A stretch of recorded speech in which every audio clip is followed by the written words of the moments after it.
Hello everyone, how are you all. Welcome to Idea Infusion by Triumph Academy. आज हम करने वाले हैं आपका जनरल इलेक्टिव यानी जीई का जो सब्जेक्ट है basics of social psychology. Psychology का ये सब्जेक्ट है, इसका यूनिट नंबर 1 हम करने वाले हैं जो कि है इंट्रोडक्शन। इसके लिए इसका नाम है इंट्रोडक्शन टू सोशल साइकोलॉजी। तो बिना किसी देरी के आज की वीडियो को स्टार्ट करते हैं।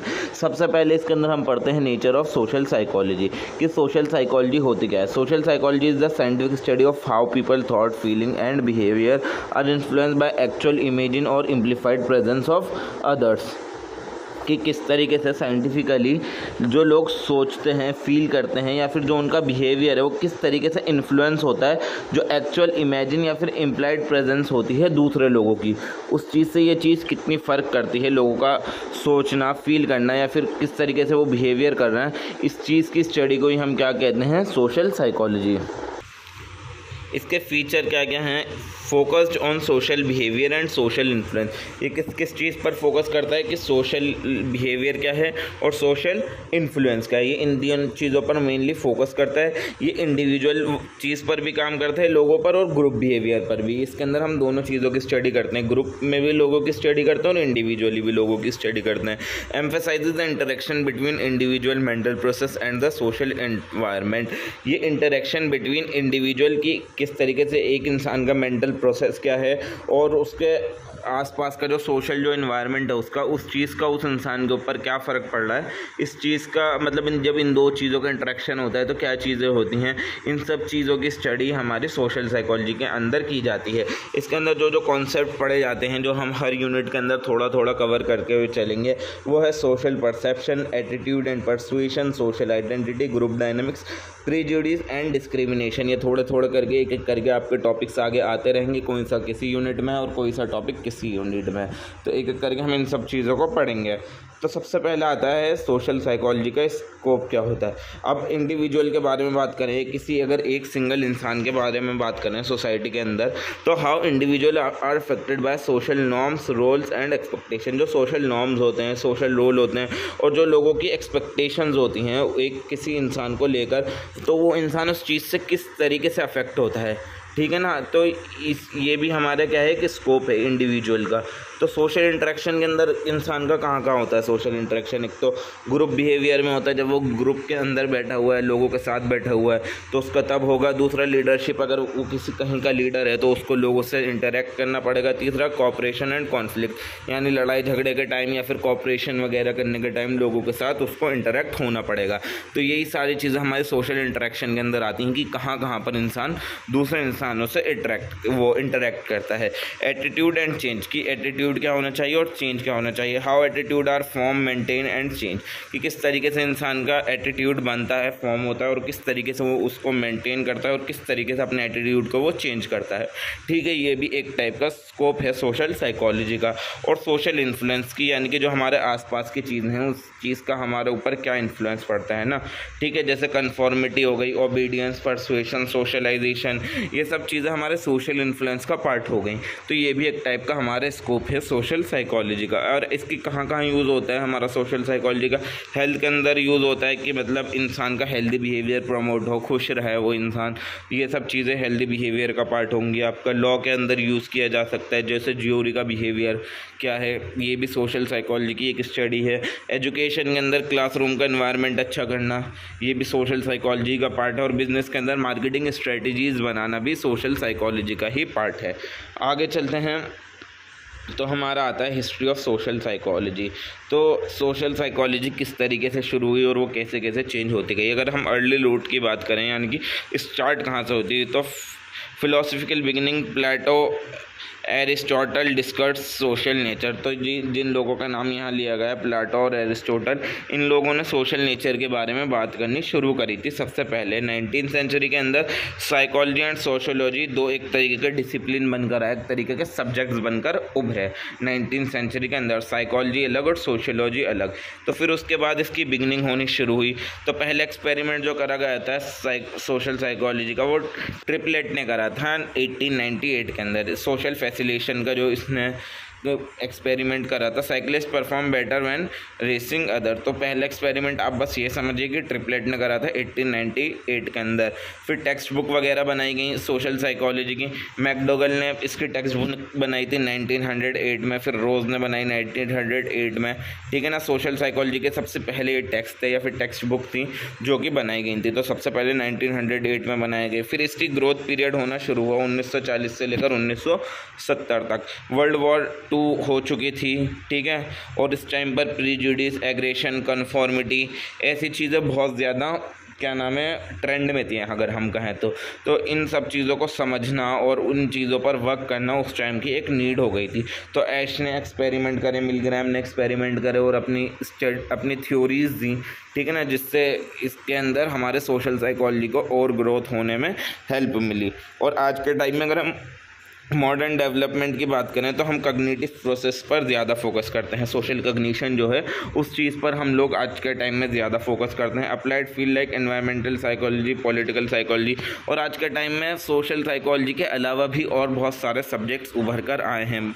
बहुत सारी और फील्ड्स बाहर आई हैं, जैसे एनवायरमेंटल साइकोलॉजी, पॉलिटिकल साइकोलॉजी, ठीक है ना। तो ये आज के टाइम के अंदर हम सोशल साइकोलॉजी से भी आगे बहुत बढ़ते जा रहे हैं, ठीक है।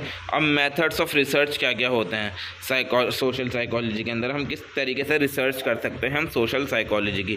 सबसे पहला जो आता है इसके अंदर observational method, naturalistic observation of people in real world setting. ये रियल वर्ल्ड के अंदर लोग किस तरीके से बिहेव करते हैं या फिर सोचते हैं, उनकी फीलिंग्स क्या होती हैं, इन सब चीज़ों का अगर हम ऑब्जर्व करें हर एक को देख कर कि मतलब ये नेचुरली ये इंसान कैसा कर रहा है क्या नहीं कर रहा, तो उनको ऑब्जर्व करना ही ऑब्जर्वेशनल मेथड कहलाया जाएगा। दूसरा एक्सपेरिमेंटल मेथड, यानी कि नाम से समझ में आ रहा है उन लोगों पर एक्सपेरिमेंट करना। Control experiment to establish cause and effect relationship, यानी उनके ऊपर एक्सपेरिमेंट करना और उससे कॉज एंड इफेक्ट रिलेशनशिप निकालने, यानी कि अगर हमने उन लोगों के साथ ऐसा करा तो उन्होंने किस तरीके से बिहेव करा, ठीक है ना, कि कुछ चीज़ करने पर इंसान किस तरीके से बिहेव करता है, तो उसको कॉज एंड इफेक्ट रिलेशनशिप कहते हैं। तो एक्सपेरिमेंट करना, जैसे कि मिलग्राम ने एक ओबीडियंस स्टडी करी थी, ठीक है ना, ये बहुत ज़्यादा इसका फेमस एग्जाम्पल है एक्सपेरिमेंटल मेथड का, ठीक है। तो ये आपका पहला आ गया ऑब्जर्वेशनल, दूसरा आ गया एक्सपेरिमेंटल, तीसरा आ गया सर्वे मेथड। आप क्वेश्चनर तैयार कर सकते हैं, हर किसी को भेज सकते हैं, वो अपने हिसाब से उस चीज़ को फिल करेगा, तो आपको अंडरस्टैंड हो जाएगा कि सामने वाला कैसा है, या फिर किसी इंसान का इंटरव्यू लेना, ठीक है। इन सब चीज़ों को हम क्या बोलेंगे, सर्वे मेथड बोलेंगे। इसके अंदर जब बहुत ज़्यादा large amount of information about people attitude और बिहेवियर, इसके अंदर हमें हर इंसान के बारे में बहुत ज़्यादा अमाउंट ऑफ इन्फॉर्मेशन मिल जाती है। जब हम एक इंसान का इंटरव्यू करते हैं, उसके साथ बैठते हैं, उससे पूछते हैं, उसके बारे में सारी इन्फॉर्मेशन लेते हैं, तो उस इंसान के बारे में हमें पूरी मतलब बहुत अच्छी खासी इन्फॉर्मेशन मिल जाती है। तो ये था आपका सर्वे मेथड। फिर आती है correlational study, assess the relationship between two variable without manipulating them. दो वेरिएबल के बीच के अंदर रिलेशनशिप निकालना बिना किसी को मैनिपुलेट करे, बिना किसी को चेंज करे। इस टाइप की स्टडी क्या कहलाई जाती है, आपकी कोरिलेशनल स्टडीज़ कहलाई जाती है। Field studies and natural experiment आपका नेक्स्ट आता है, यानी studies conducted in real life setting to maintain ecological validity, यानी इसके अंदर हम कुछ चेंजेस नहीं करते, जो रियल लाइफ सेटिंग है वही रहने देते हैं और उसी के अंदर हम एक्सपेरिमेंट्स करते हैं। यानी नेचुरली हम एक्सपेरिमेंट करेंगे ताकि इकोलॉजिकल वैलिडिटी रहे, यानी कि हम ये ना कहें कि मतलब कि हमने ये चेंज करा था तो उस वजह से ये हुआ। हम सारी चीज़ें कहाँ करें, नेचुरल इन्वायरमेंट में करें अपना, बिना किसी चीज़ को चेंज करें। और फिर होता है मेटा एनालिसिस, के बाद आता है स्टैटिस्टिकल टेक्निक यूज़ करना। इसके अंदर combining result from multiple studies to draw stronger conclusion. इसके अंदर बहुत सारी स्टडीज़ को हम एक साथ लाते हैं और उनके रिजल्ट देखते हैं, और उसके बाद जब सही ये सब कुछ हो जाता है उसके बाद एक हम कंक्लूजन पर आते हैं। इस टाइप के एनालिसिस को हम बोलते हैं meta analysis. Ethical consideration, informed concept, deception, debriefing, minimizing harm, यानी कि एथिकल कंसिडरेशन के अंदर हम ध्यान रखते हैं कि कंसेंट के साथ सामने वाले की पूरी इन्फॉर्मेशन लें, जो भी हम ले रहे हैं, किसी को धोखा ना दें, किसी को डी ब्रीफ ना करें, और सामने वाले को कम से कम नुकसान पहुँचो, उसे कम से कम क्या उसको नुकसान पहुँचे ही ना। ये सब चीज़ें होती हैं आपकी एथिकल कंसिडरेशन का पार्ट। अब सोशल साइकोलॉजी इन इंडिया के अंदर बात करते हैं। सोशल साइकोलॉजी क्या है, एमरजेंस, यानी कि क्यों ज़रूरत पड़ी इसकी। स्टार्टेड ग्रोइंग आफ्टर इंडिपेंडेंस, आज़ादी के बाद सोशल साइकोलॉजी इंडिया के अंदर ग्रो होना शुरू हुई, एमर्ज होना शुरू हुई, with focus on Indian social realities, यानी कि इंडियन सोशल रियलिटीज़ के ऊपर सोशल साइकोलॉजी हमारी ग्रो हुई। Important topical study caste and social stratification. इसके अंदर हमने जो स्टडी करी वो किस किस के बारे में बात करी, कास्ट के बारे में। इंडिया के अंदर कास्टिज़म बहुत ज़्यादा था, छोटी जात बड़ी जात करना ये सब चीज़ें, और सोशल स्ट्रेटिफिकेशन ये सब चीज़ें बहुत ज़्यादा थी। तो सोशल साइकोलॉजी की नीड थी। कम्युनलिज्म था और रिलीजियस कॉन्फ्लिक्ट था, धर्म के नाम पर बहुत लड़ाई झगड़े होते थे, तो रिलीजियस कॉन्फ्लिक्ट को ठीक करने के लिए भी सोशल साइकोलॉजी की ज़रूरत पड़ी। Leadership in rural and urban areas, दोनों टाइप के एरियाज़ में, भले से रूरल हो या फिर अर्बन हो, दोनों जगह लीडरशिप करने के लिए भी सोशल साइकोलॉजी की ज़रूरत पड़ी। एटीट्यूड टुवर्ड मॉडर्नाइजेशन, मॉडर्नाइज होना था हमें, तो हमें सोशली अपने आप को एक तरीके से स्टेबल करना बहुत ज़रूरी था। तो सोशल स्टेबल करने के लिए अपने आप को सोशल साइकोलॉजी की स्टडी की नीड पड़ी, ठीक है ना। मॉडर्नाइजेशन की तरफ जाने के लिए, अपने एटीट्यूड को ले जाने के लिए हमें सोशल साइकोलॉजी की नीड पड़ी। National identity and multiculturalism, India का नेचर क्या है, मल्टीकल्चर है। इंडिया के अंदर हज़ारों करोड़ों लाखों बहुत सारे टाइप के आपको कल्चर मिल जाएंगे, बहुत ही बेशुमार इंडिया के अंदर कल्चर हैं, हर किसी इंसान का अलग अलग कल्चर है। तो इंडिया के अंदर कल्चरलिज्म बहुत ज़्यादा है, तो हर किसी के सोशल स्टेट अलग है, तो इस चीज़ को भी समझना एक था। तो इंडिया के अंदर जो सोशल साइकोलॉजिस्ट रहे हैं तो वो कौन कौन लोग थे, उसके अंदर सबसे पहले जो नाम आता है वो आता है प्रोफेसर ग्रीष्मर मिश्रा का, दूसरा आता है प्रोफेसर जेपी दास, तीसरा जो नाम आता है वो आता है प्रोफेसर दुर्गानंद सिन्हा, ठीक है। ये तीन लोग जो थे इनके मेन इंडियन सोशल साइकोलॉजिस्ट हम जिन्हें कह सकते हैं, ये वो लोग हैं। तो चैलेंजेस क्या क्या रहे, need for indigenous method rather than borrowing western framework, कि हम अपना खुद का एक मेथड बनाएं, हमें वेस्टर्न लोग जो हमें कल्चर देकर गए हैं उस चीज़ पर फोकस नहीं रहना। More focus on now cross cultural studies, अब इंडिया के अंदर क्रॉस कल्चरल स्टडीज़ पर भी बहुत ज़्यादा फोकस किया जाने लगा। तो अब हम बात करेंगे करंट ट्रेंड इन सोशल साइकोलॉजी की, कि फ़िलहाल के टाइम में क्या ट्रेंड चल रहा है हमारा सोशल साइकोलॉजी के अंदर। सबसे पहले आ गया पे कल्चरल साइकोलॉजी आ गई, greater emphasis on how culture shape social behaviour, की जो इंसान का कल्चर है वो उसका greater emphasis on how culture shape social behaviour, की किस तरीके से कल्चर सोशल बिहेवियर को हमारे चेंज करता है। कल्चर का इंसान के सोशल बिहेवियर पर बहुत ज़्यादा फ़र्क पड़ता है, तो ये क्या कहलाई जाएगी, कल्चरल साइकोलॉजी। न्यूरोसाइंस और social behaviour, social neuroscience look at brain mechanism involve in social interaction, कि हमारे ब्रेन का मैकेनिज्म क्या है, जब हम सोशल इंटरेक्शन करते हैं और लोगों से मिलते जुलते हैं तो हमारा उस टाइम दिमाग किस तरीके से काम करता है, तो ये न्यूरोसाइंस का पार्ट है, तो इसको हम क्या बोलेंगे, न्यूरोसाइंस एंड सोशल बिहेवियर। फिर तीसरा आ गया टेक्नोलॉजी और social behaviour, effect of social media on self esteem, social media का हमारे सेल्फ स्टीम पर, रिलेशनशिप पर, आइडेंटिटी पर बहुत ही ज़्यादा फ़र्क पड़ता है आज के टाइम के अंदर, ठीक है ना, कि सोशल मीडिया का हमारे सेल्फ स्टीम पर, रिलेशनशिप और आइडेंटिटी पर बहुत ज़्यादा फ़र्क पड़ता है। तीसरा आ गया global issues, study of social movement, climate change, behaviour, political polarization, यानी ये सब चीज़ें जो हो रही हैं जो कि ग्लोबल इश्यूज़ हैं, जैसे सोशल मूवमेंट की स्टडी, क्लाइमेट चेंज बिहेवियर की स्टडी, पॉलिटिकल पोलराइजेशन की स्टडी, ये ग्लोबल इश्यूज़ हैं, ठीक है। तो ये आज के टाइम में ट्रेंड्स चल रहे हैं साइकोलॉजी के अंदर, सोशल साइकोलॉजी के अंदर, जो पढ़े जाने चाहिए या फिर पढ़े जा रहे हैं। डाइवर्सिटी, इंक्लूजन डाइवर्सिटी बहुत ज़्यादा है पूरी दुनिया के अंदर, अलग अलग टाइप के जेंडर, रेस, आइडेंटिटी, पॉलिटिक्स, तो अलग अलग टाइप की डाइवर्सिटी है और इंक्लूजन है हमारे पूरी दुनिया भर के अंदर, जिसको मेंटेन करने के लिए, स्टडी करने के लिए सोशल साइकोलॉजी आई है। और applied social psychology, practical solution, यानी हर चीज़ का प्रैक्टिकल सॉल्यूशन, जितने भी हमारे सोशल साइकोलॉजी के टॉपिक्स हैं उन सब चीज़ों का प्रैक्टिकल सॉल्यूशन। हमारी सोसाइटी में जितनी भी प्रॉब्लम है, हेल्थ कैंपेन्स हो, कॉन्फ्लिक्ट रेजोल्यूशन हो, एनवायरमेंटल कंजर्वेशन हो, इन सब चीज़ों के लिए क्या प्रैक्टिकल एक सॉल्यूशन चाहिए हमें, ठीक है ना। हेल्थ कैंपेन्स करने के लिए, कॉन्फ्लिक्ट रेजोल्यूट करने के लिए, यानी कि झगड़े सुलझाने के लिए, एनवायरनमेंट को कंजर्व करने के लिए हमें एक प्रैक्टिकल सॉल्यूशन चाहिए। तो वो क्या कहलाया जाएगा, वो प्रैक्टिकल सॉल्यूशन की जो हम स्टडी करेंगे वो किसके अंदर करेंगे, हम करेंगे वो अप्लाइड सोशल साइकोलॉजी के अंदर। तो बस यही था आज की वीडियो के अंदर। वीडियो पसंद आई हो तो वीडियो को लाइक करें, चैनल को सब्सक्राइब करें। मैं मिलता हूँ आपको अगली वीडियो के अंदर, जो कि होने वाली है इसका यूनिट नंबर 2। तो thank you so much for watching और please share it with your friend. 92 subscriber हमारे हो चुके हैं, आप 8 और बढ़वा कर प्लीज़ 100 सब्सक्राइबर करवा दीजिए। And thank you so much for watching my video. मिलते हैं हम अगली वीडियो के साथ। Unit number 2 GE basics of social psychology. Thank you very much. Hello everyone, how are you all? Welcome to Idea Infusion by Triumph Academy. आज हम करने वाले हैं आपका GE यानी कि जेनरिक इलेक्टिव, जो आपका सब पार्ट ऑफ सिलेबस है। उसके अंदर एक सब्जेक्ट आता है आपका बेसिक्स ऑफ सोशल साइकोलॉजी, जो कि साइकोलॉजी का एक सब्जेक्ट है जिसकी हम यूनिट नंबर 1 कर चुके हैं। आज हम उसका स्टार्ट करने वाले हैं यूनिट नंबर 2, जिसका नाम है person perception and social cognition. ठीक है, तो बिना किसी देरी के आज की वीडियो को करते हैं स्टार्ट।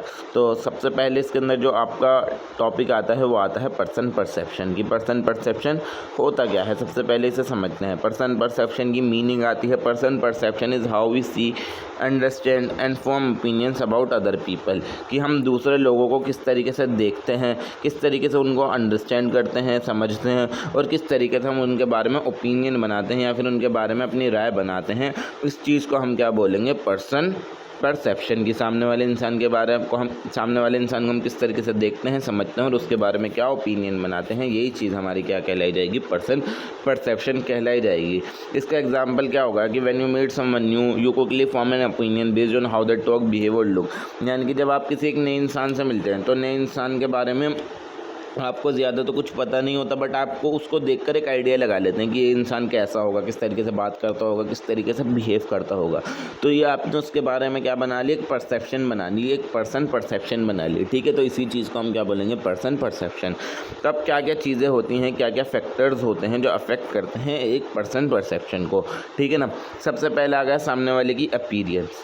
अपीयरेंस का मतलब कि वो कपड़े कैसे पहनता है, उसका चेहरा कैसा है। मतलब अगर वो कपड़े अच्छे पहन रहे हैं तो हम उसके बारे में ये ओपिनियन बनाएंगे कि हाँ, ये थोड़ा ढंग का इंसान लग रहा है, ठीक होगा ये इंसान।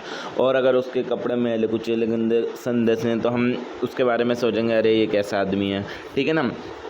तो किस तरीक़ा से वो बंदा अपीयर होता है, किस तरीके से वो इंसान दिखता है, उस हिसाब से भी हमारी पर्सन परसेप्शन चेंज की जाती है। दूसरा होता है बिहेवियर, कि सामने वाला किस तरीके से बिहेव कर रहा है, जो पीपल है जिसको हम जज कर रहे हैं वो किस तरीके से वो एक्शन करता है या फिर उसकी टोन कैसी है बात करने के अंदर। ठीक है ना।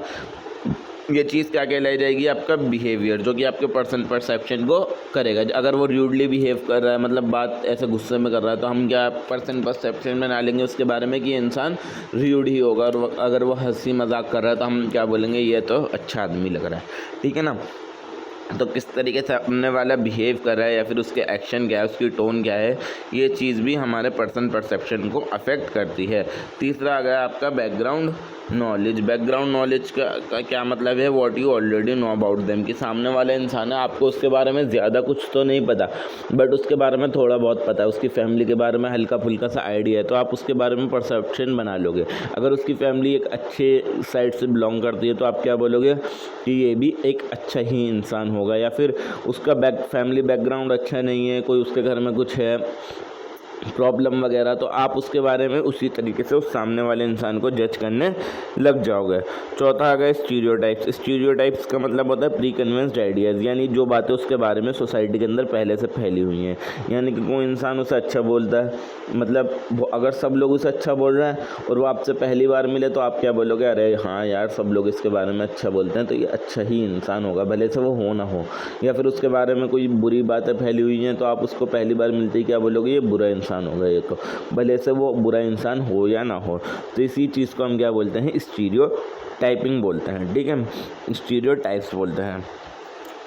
और लास्ट जो फैक्टर आता है जो आपके पर्सन परसेप्शन को अफेक्ट करता है वो आता है आपका emotion and mood.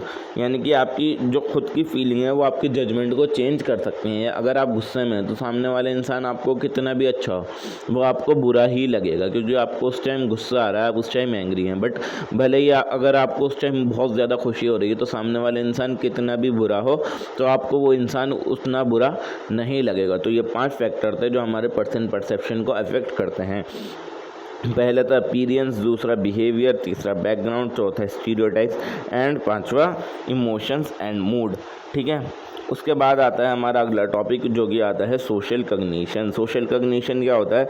Social cognition is how we think about people, relationship and social situation, कि किस तरीके से हम लोगों के बारे में, रिलेशनशिप्स के बारे में और सोशल सिचुएशन के बारे में सोचते हैं। यही चीज़ हमारी क्या कहलाई जाती है? सोशल कॉग्निशन कहलाई जाती है। ठीक है। It help us understand others and behave properly in society. ये हमें किस में हेल्प करता है? कि हम सामने वाले को अच्छे से समझ पाएँ, अंडरस्टैंड कर पाएँ और सोसाइटी के अंदर अच्छी तरीके से बिहेव कर पाएँ। ठीक है ना। इसमें हमारी कौन हेल्प करता है? सोशल कॉग्निशन हेल्प करता है। तो सोशल कॉग्निशन मैटर क्यों करता है? Why it matter? Help in decision making in social setting, कि जब आप सोशल सेटिंग में आते हो, आप एक सोशल इन्वायरमेंट में आते हो, तो आपको वहाँ पर किस तरीके से डिसीजन मेकिंग करनी है, इसमें आपको कौन हेल्प करता है? सोशल कॉग्निशन आपकी हेल्प करता है। Help us interact better with others, की यानी कि आप दूसरे लोगों के साथ अच्छी तरीके से इंटरेक्ट कर पाओ। इसमें भी आपकी कौन हेल्प करेगा? सोशल कॉग्निशन आपकी हेल्प करेगा। और इसके बाद जो आपका पॉइंट आता है हेल्प प्रेडिक्ट अदर्स एक्शन, की जब आप कुछ बात बोलेंगे तो सामने वाला के क्या एक्शन होगा, क्या रिएक्शन होगा। ठीक है ना। आप इस चीज़ को भी प्रेडिक्ट कर सकते हैं, किसके अंडर? सोशल कॉग्निशन के अंडर आप कर सकते हैं। अब आ गया उसके बाद जो आता है सोशल स्कीमाज आता है, आपका जो थर्ड टॉपिक आता है। सोशल स्कीमाज क्या होते हैं? हमारे मेंटल टेम्पलेट्स बोल लीजिए या फिर आप इन्हें ब्लूप्रिंट बोल लीजिए, जो कि हमारे माइंड में ऑलरेडी एग्जिस्ट होते हैं। और ये हमें किस में हेल्प करते हैं? जो लोग हैं सामने से जो आए हैं या फिर जो सिचुएशन चल रही है उसको हम आसानी से समझ पाएँ, अच्छे से समझ पाएँ। इसमें कौन हेल्प करते हैं? हमारी सोशल स्कीमाज हमारी हेल्प करते हैं। ठीक है ना। तो सोशल स्कीमा क्या होता है? हमारे एक मेंटल टेम्पलेट्स या फिर मेंटल ब्लूप्रिंट जो हमें हेल्प करते हैं to quickly understand the peoples and situation. ठीक है। अब इसका एग्जांपल क्या दे रखा है आपका? Just like a recipe help you cook a dish. जिस तरीके से आपको एक रेसिपी हेल्प करती है डिश बनाने के लिए, कोई सी भी डिश बनाने के लिए, उसी तरीके से आपके सोशल स्कीमाज आपकी हेल्प करते हैं जो सिचुएशन है उसको समझने के लिए या फिर जो सामने वाले इंसान आया उसको समझने के लिए। ठीक है। Schema help you understand what to expect in a social situation, की मतलब जिस हिसाब से सिचुएशन चल रही है उसके अंदर हमें क्या चीज़ें एक्सपेक्ट करनी चाहिए, इसमें हमें कौन हेल्प करता है? हमारे सोशल स्कीमाज हेल्प करते हैं। अब अलग अलग टाइप के हमारे सोशल स्कीमाज हो गए। सबसे पहले आता है इसके अंदर पर्सन स्कीमा। पर्सन स्कीमा नाम से ही समझ आता है कि मतलब किसी पर्सन के बारे में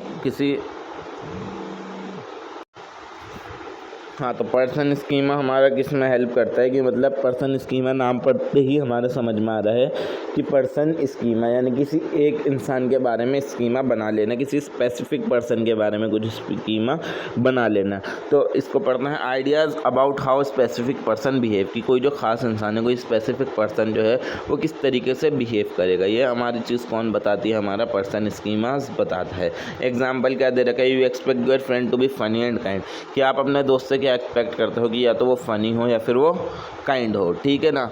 ये चीज़ आपकी क्या कहलाई जाती है? पर्सन स्कीमा कहलाई जाती है। ठीक है ना।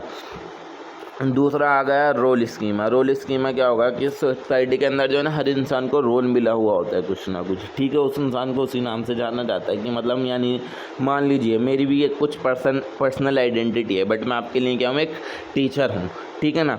तो आप मुझे देखकर क्या सोचोगे? कि मतलब ये टीचर है, ये तो क्या होगा? बहुत ज़्यादा नॉलेजेबल होगा या फिर बहुत ज़्यादा डिसिप्लिन्ड इंसान होगा, या फिर कोई और इंसान है जिसका जो भी काम है उसको सोसाइटी के अंदर वो रोल मिला हुआ है। ठीक है ना। आप उसको देखकर उसी तरीके से आप उसके बारे में एक स्कीमा बना लोगे कि ये इंसान तो ऐसा ही होगा। अगर उसका सोसाइटी के अंदर कोई एक अच्छा रोल है तो आप उसके बारे में एक अच्छा रोल स्कीमा बनाओगे, और अगर उसका एक कुछ नेगेटिव रोल है यानी कि उसको सोसाइटी के अंदर उसकी मान लीजिए कोई चोर है तो आप उसके बारे में क्या बनाओगे? Negative role schema. ठीक है ना। तीसरा जो आता है आपका वो आता है इवेंट स्कीमा। इवेंट स्कीमा हमें बताता है सर्टेन इवेंट्स के बारे में जो हम स्कीमा क्रिएट करते हैं, वो हमारा क्या होता है? Event schema.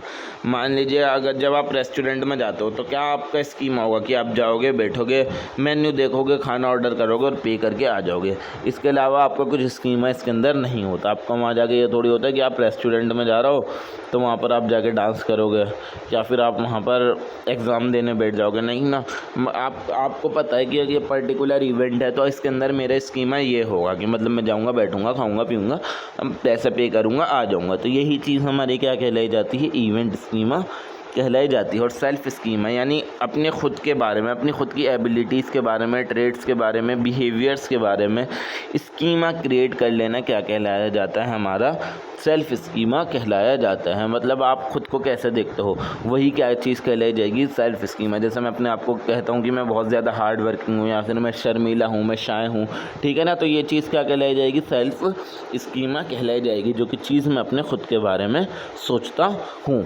अब जो आता है उसके बाद आता है benefits of schema. Benefits of schema क्या होता है, हेल्प अस रिस्पॉन्ड क्विकली, यानी कि जब हमें सामने वाले के बारे में एक चीज़ का आइडिया होगा, हमारा स्कीमा क्रिएट हुआ होगा, तो हम क्या होंगे उस टाइम पर अच्छे से रिस्पॉन्ड, मतलब जल्दी से रिस्पॉन्ड कर देंगे उसकी चीज़ पर। हमें पता है ये नेगेटिव इंसान है, पॉजिटिव इंसान है, इसके बारे में हमें किस तरीके से रिएक्ट करना है। रिड्यूस कन्फ्यूजन, ये हमारी कन्फ्यूजन को कम कर देता है और हमारी मेंटल एनर्जी को बढ़ाता है।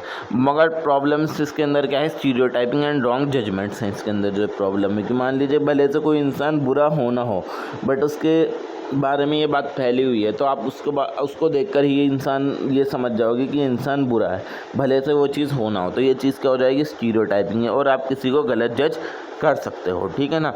तो यही थे प्रॉब्लम्स हमारे स्कीमास के अंदर। इसके बाद जो आता है वो इसके अंदर टॉपिक आता है ह्यूरिस्टिक्स। ह्यूरिस्टिक्स क्या होते हैं, heuristics are mental shortcuts we use to make decision quickly without thinking too much, यानी कि एक तरीके के मेंटल शॉर्टकट्स होते हैं जो कि हम इस्तेमाल करते हैं ताकि हम क्विकली डिसीजन कर पाएँ, हमें ज़्यादा सोचना ना पड़े, हम जल्दी से डिसीजन ले पाएँ। और तो इस टाइप के मेंटल शॉर्टकट्स क्या कहलाए जाते हैं, हमारे ह्यूरिस्टिक्स कहलाए जाते हैं। और हम इनको क्यों यूज़ करते हैं, we face too many decision every days की, यानी कि हमें हर रोज़ के रोज़ बहुत सारे डिसीजन लेने होते हैं। तो ह्यूरिस्टिक्स हमें किस में हेल्प करते हैं, फास्ट चॉइसेस में, यानी कि हम जिसके अंदर जल्दी जल्दी चॉइसेस ले सकें, ठीक है ना। हमारे पास इन्फॉर्मेशन ज़्यादा नहीं है बट हमें चॉइसेस बहुत जल्दी लेनी है, ठीक है ना। तो उसके अंदर हमारी कौन हेल्प करेगा, ह्यूरिस्टिक्स हमारी उसके अंदर हेल्प करते हैं। अब अलग अलग टाइप के हमारे ह्यूरिस्टिक्स होते हैं। सबसे पहला होगा आपका representativeness heuristics, judging something based on how similar it is to be a typical case, यानी कि हम जज करते हैं किसी चीज़ को जब उसके सिमिलर कोई चीज़ हुई होती है उसके हिसाब से। आई नो आपको समझ में नहीं आया होगा, मैं बताता हूँ इसका example. Thinking someone is librarian because they wear glasses and are quiet, अगर कोई इंसान चुप है, ठीक है ना, और वो चश्मा वश्मा लगाता है, तो ऐसे इंसान कौन होते हैं, ज़्यादातर लाइब्रेरियन ही तो होते हैं ना, ऐसे इंसान के जो हमेशा चुप रहते हैं और चश्मा वगैरह लगाकर बैठे रहते हैं। तो आप किसी ऐसे इंसान को देखो तो आप क्या कहोगे, अरे ये तो लाइब्रेरियन लग रहा है, ठीक है ना। तो इस टाइप की जो है जो रिप्रेजेंटेटिव करते हैं, मान लीजिए कोई किसी का फेस पे कट लगे हुए हैं, हाथ में कोई बहुत ज़्यादा चेनें वेने पहन रखी हैं, आपको क्या कहोगे, अरे ये तो इंसान चोर लग रहा है, ठीक है ना। तो ये क्या होता है, रिप्रेजेंटेटिवनेस ह्यूरिस्टिक्स होते हैं हमारे, ठीक है। अब इसके बाद जो आता है वो आता है हमारा अवेलेबिलिटी ह्यूरिस्टिक्स, यानी judging something based on how easily you remember similar event, कि किस तरीके से आप उसी तरीके का जो इवेंट हुआ है उसको याद रखते हो, उस हिसाब से आप वो चीज़ जज कर रहे हो, इसको हम क्या बोलेंगे, अवेलेबिलिटी ह्यूरिस्टिक्स। एग्जांपल क्या आ गया, thinking plane crash as common because you saw one in the news recently, यानी आपने एक न्यूज़ के अंदर देखा था कुछ टाइम पहले कि एक प्लेन क्रैश हो गया, तो आपके दिमाग में क्या चीज़ बैठ गई कि प्लेन क्रैश होना क्या है, एक बहुत ज़्यादा नॉर्मल बात है कि आप प्लेन में जाओगे और वो क्रैश हो जाएगा, बल्कि ऐसा नहीं होता। तो इस टाइप के जो ह्यूरिस्टिक्स आपके माइंड में क्रिएट हो जाते हैं वो क्या कहलाते हैं, अवेलेबिलिटी ह्यूरिस्टिक्स। उसके जो आपका ह्यूरिस्टिक्स आते हैं वो आते हैं anchoring and adjustment heuristic, using a starting point anchor and then adjusting from it, यानी कि इसके अंदर हम एक चीज़ starting point as a anchor ले लेते हैं, देन उसको एडजस्ट कर लेते हैं। फॉर एग्जांपल मान लीजिए आपके सामने दो फ़ोन रख दिए, एक 50,000 वाला, एक 40,000 वाला।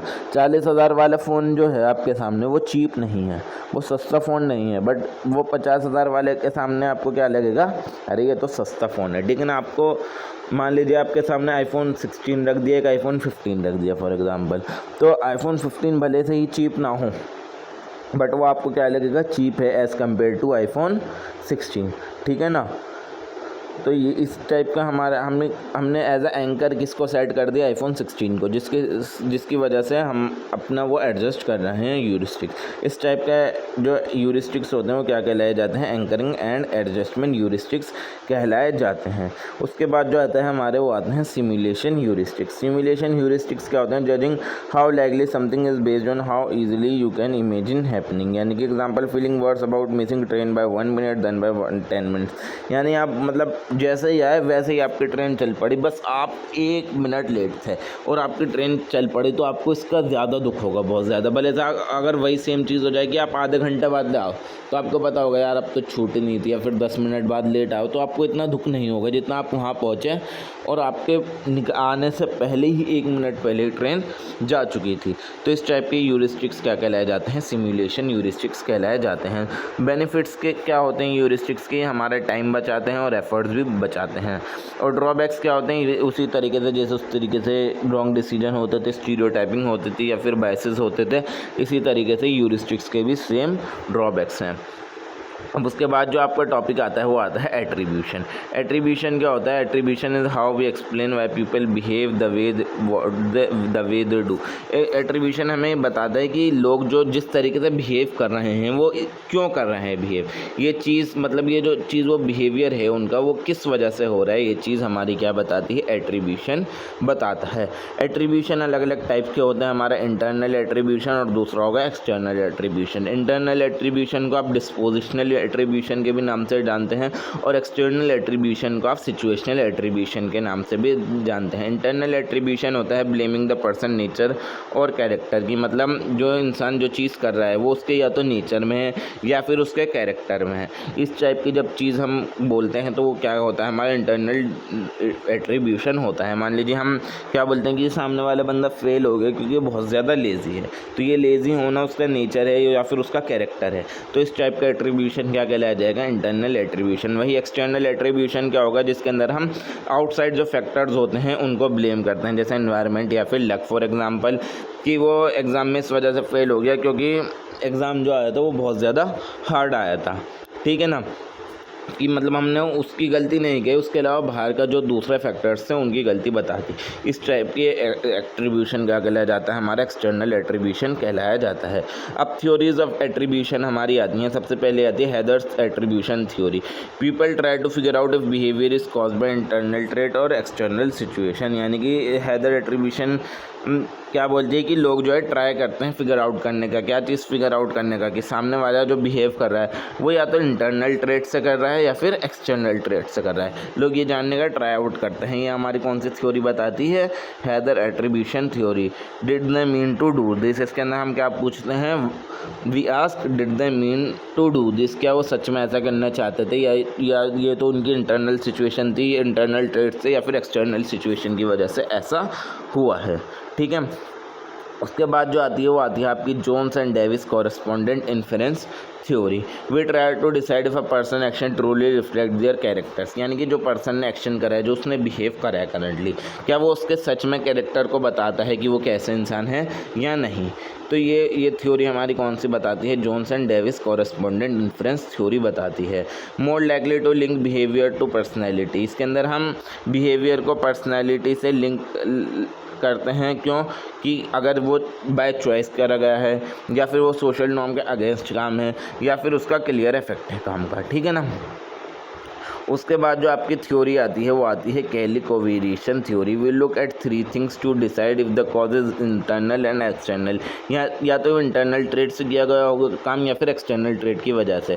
तो हम इसके अंदर ये पता लगाने के लिए 3 चीज़ों को देखते हैं। एक आता है consensus, consistency and distinctiveness.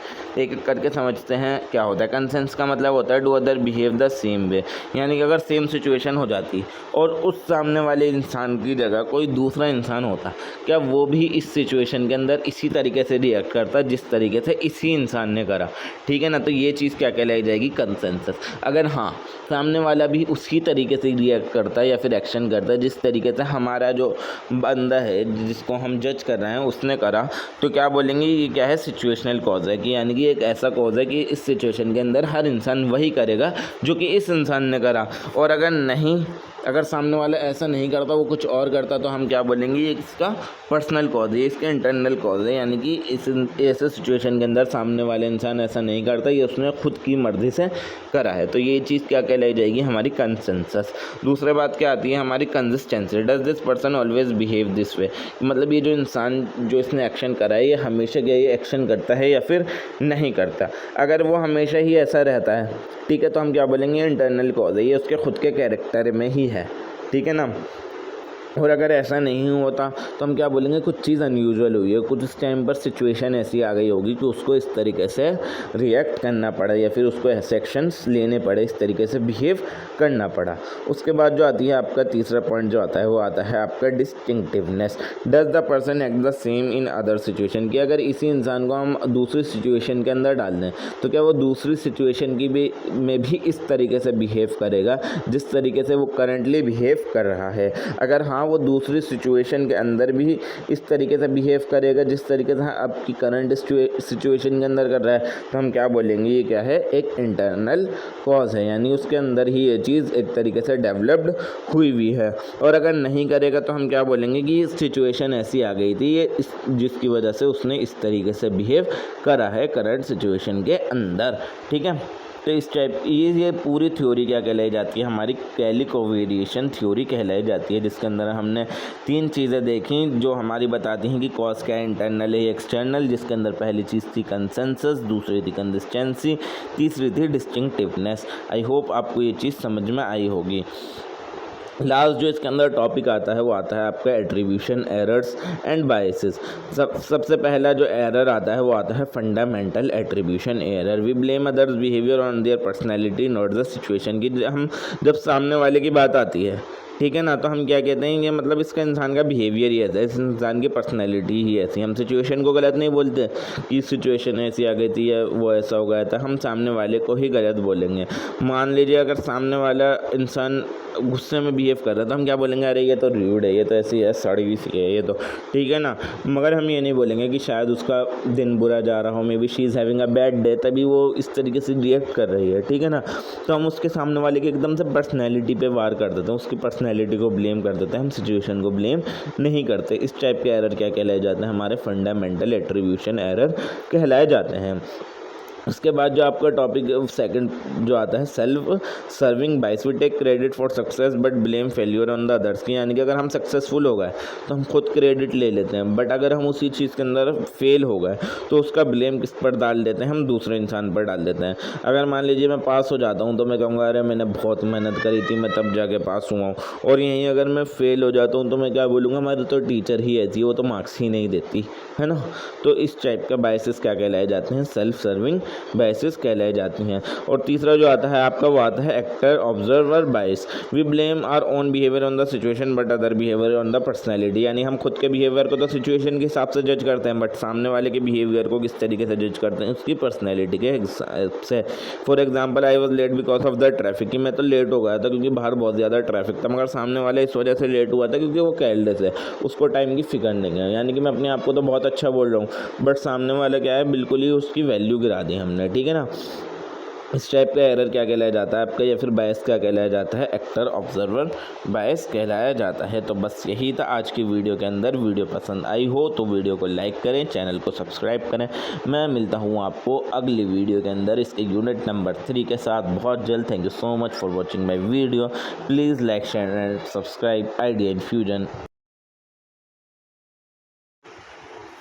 Hello everyone, how are you all, welcome to Idea Infusion by Triumph Academy. आज हम करने वाले हैं आपका जीई का जो सब्जेक्ट है, यानी जेनेरिक इलेक्टिव का जो सब्जेक्ट है आपका बेसिक्स ऑफ सोशल साइकोलॉजी, उसका यूनिट नंबर 3, यूनिट नंबर 1 और यूनिट नंबर 2 हम ऑलरेडी कर चुके हैं। आई होप वो आपको बहुत ज़्यादा अच्छे से समझ में आए होंगे।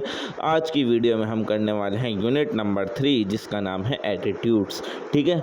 तो अगर आपको कोई से भी सब्जेक्ट दिल्ली यूनिवर्सिटी के कोई से भी कोर्स का कोई सा भी सब्जेक्ट हो, अगर आपको उसके नोट्स चाहिए तो with the minimum amount of ₹150 हमारे चैनल पर आपको मिल जाएंगे। नीचे टेलीग्राम की मैं आपको लिंक डाल कर दे दूँगा, ठीक है। आप वहाँ पर जाकर मैसेज करें।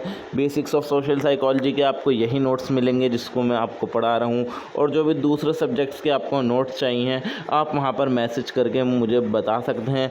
ओनली फॉर ₹150 आपको उस सब्जेक्ट के नोट्स प्रोवाइड करवा दिए जाएंगे, ठीक है। तो करते हैं आज की वीडियो को स्टार्ट बिना किसी देरी के। तो समझते हैं सबसे पहले यूनिट नंबर 3, ठीक है। यूनिट नंबर 3 का नाम है एटीट्यूड। तो एटीट्यूड से ही बात करेंगे इसके अंदर शुरू। सबसे पहले देखेंगे मीनिंग ऑफ द एटीट्यूड्स की एटीट्यूड्स होता क्या है। An attitude is a mental and emotional way of thinking और feeling about something which affects our behaviour. यानी कि एटीट्यूड एक या तो मेंटल वे होगा या आप बोल सकते हो इमोशनल वे, किसके बारे में, या तो थिंक करना या तो सोचना या फील करना किसी भी बारे में, ठीक है, जिससे हमारे बिहेवियर पर चेंज आए। यानी कि एक emotional and mental way of thinking और फीलिंग अबाउट समथिंग, ठीक है ना। इस चीज़ को हम क्या बोलेंगे, ये हमारा क्या है, एटीट्यूड है। इससे हमें क्या पता लगता है हमारे लाइक क्या हैं, डिसलाइक क्या हैं और हमारे ओपिनियन क्या हैं किसी इंसान को लेकर, किसी ऑब्जेक्ट को लेकर, किसी आइडिया को लेकर, क्या किसी इवेंट को लेकर।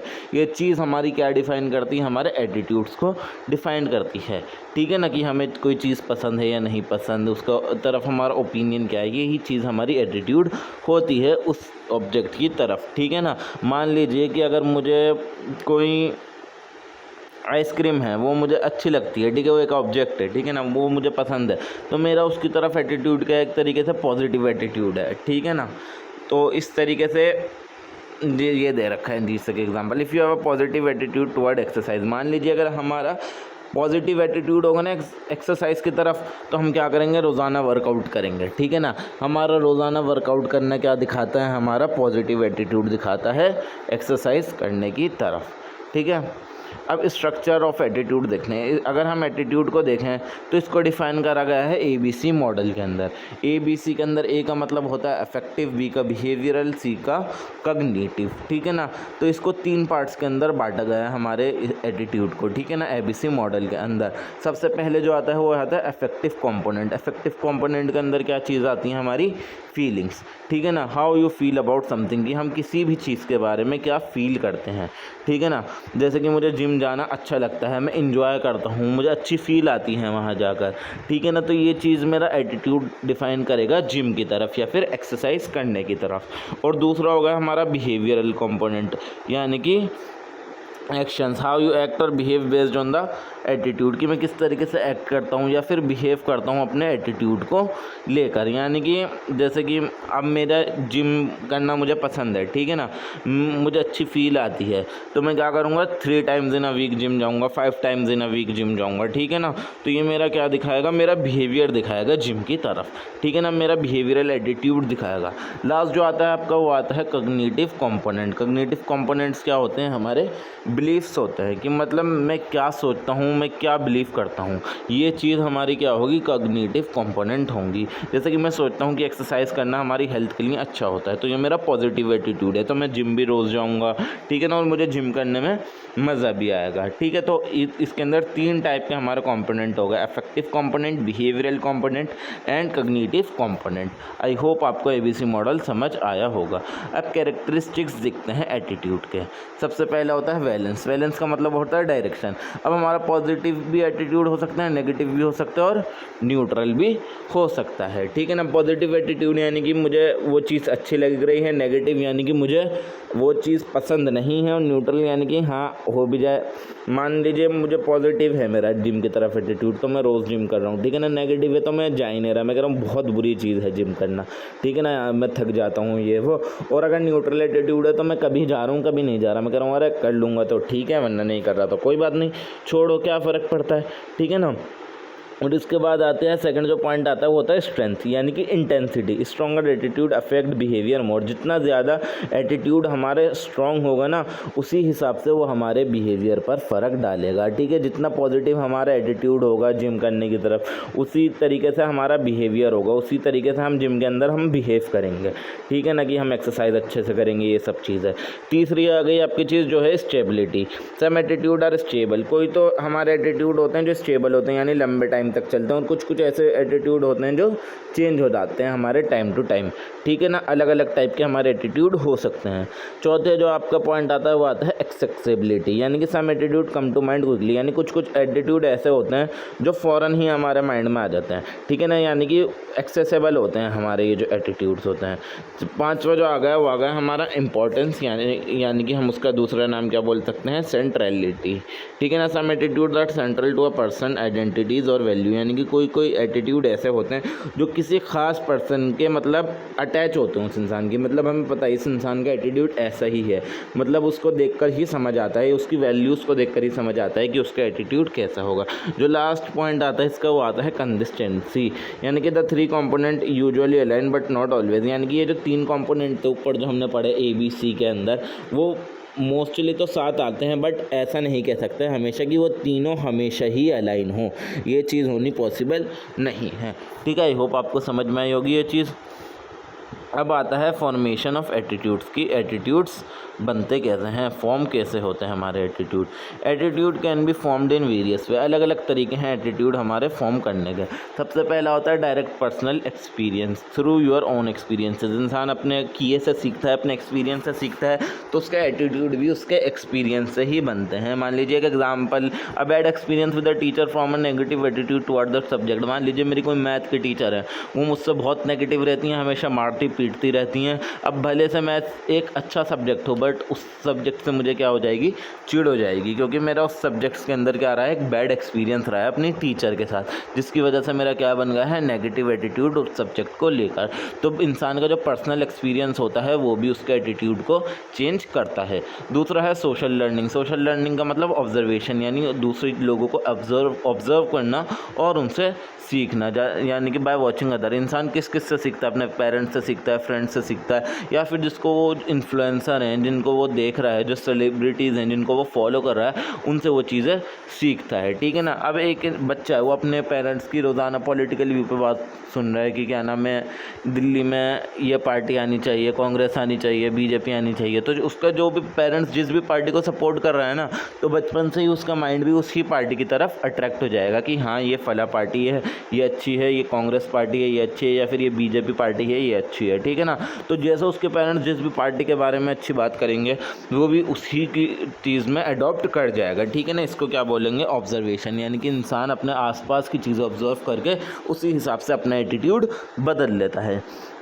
तीसरा जो आ गया वो आ गया आपका classical conditioning. Classical conditioning association one thing with another, कि जब हम एक चीज़ को दूसरी चीज़ से एसोसिएट कर देते हैं। यानी कि इसका एग्जांपल क्या दे रखा है, if you wear your favourite song at a coffee shop you may develop a positive attitude toward the shop. यानी कि अब आप एक जगह कॉफ़ी पीने गए, ठीक है, वहाँ पर आपके मनपसंद प्लेलिस्ट चला दी उन्होंने, तो आप बोलोगे अरे वाह कितना बढ़िया कैफ़े है, यहाँ पर तो मेरे मनपसंद के गाने चल रहे हैं। तो मतलब आपका उस पर्टिकुलर कैफ़े को लेकर एक क्या क्रिएट हो जाएगा, पॉजिटिव एटीट्यूड क्रिएट हो जाएगा क्लासिकल कंडीशनिंग की वजह से, कि हमने एक चीज़ को दूसरी चीज़ से एसोसिएट कर दिया अपने माइंड में, जिस वजह से हमारा उस चीज़ को लेकर पॉजिटिव एटीट्यूड क्रिएट हो गया। फोर्थ आता है आपका ऑपरेंट कंडीशनिंग, यानी कि रिवार्ड और पनिशमेंट शेप्स एटीट्यूड, यानी कि आपको किस चीज़ पर रिवार्ड मिलता है उस हिसाब से आपका एटीट्यूड चेंज होगा, या फिर किसी चीज़ पर आपको पनिशमेंट मिलती है उस हिसाब से आपका एटीट्यूड फॉर्म होगा। यानी कि if a people praise you for being eco friendly और positive attitude toward nature strengthens, यानी कि आप मतलब एक इको फ्रेंडली इंसान है, ठीक है ना, आप पेड़ पौधे लगाते हैं, ये करते हैं, वो करते हैं, तो लोग आपको मतलब शाबाशी दे रहे हैं, अरे वाह ये कितना बढ़िया आदमी है, ये तो वो करता है। तो आपका उस चीज़ को लेकर जो है ना पॉजिटिव एटीट्यूड फ्रेम होगा। आप क्या करोगे, आप कहोगे अरे मेरी तो तारीफ भी हो रही है, अब तो मैं तो और ज़्यादा पेड़ पौधे लगाऊंगा। ठीक है ना। इस टाइप की चीज़ को क्या कहते हैं, ऑपरेंट कंडीशनिंग। ठीक है। उसके बाद जो आता है वो आता है कॉग्निटिव लर्निंग, या फिर इन्फॉर्मेशन किसे कह सकते हैं, यानी कि आपको जिस चीज़ के बारे में जितनी नॉलेज है या फिर उस चीज़ के बारे में जितने फैक्ट्स पता हैं उस हिसाब से आप अपना एटीट्यूड फॉर्म करते हो। ठीक है ना। मान लीजिए आपको स्मोक करते हो और आपको पता लगा इसके क्या हार्म्स है, ठीक है ना, तो आपका क्या हो जाएगा, नेगेटिव एटीट्यूड डेवलप हो जाएगा। ठीक है ना, उस चीज़ को लेकर, यानी कि आपको जब आप पढ़ोगे कि इसके कितने कितने नुकसान हैं, तो आपका क्या हो जाएगा, उस चीज़ के बारे में नेगेटिव एटीट्यूड फॉर्म हो जाएगा उसी पर्टिकुलर चीज़ के बारे में। ठीक है। तो अब आता है आपका इसके बाद जो टॉपिक आता है वो आता है एटीट्यूड बिहेवियर लिंक, यानी कि एटीट्यूड किस तरीके से बिहेवियर से कनेक्टेड है। क्या does attitude always lead to behaviour, क्या हमेशा एटीट्यूड हमें बिहेवियर की ओर ले जाता है, हाँ या नहीं। तो आंसर क्या है, नॉट ऑलवेज, कि मतलब ले तो जाता है बट हमेशा ही ऐसा हो ऐसा हम नहीं कह सकते।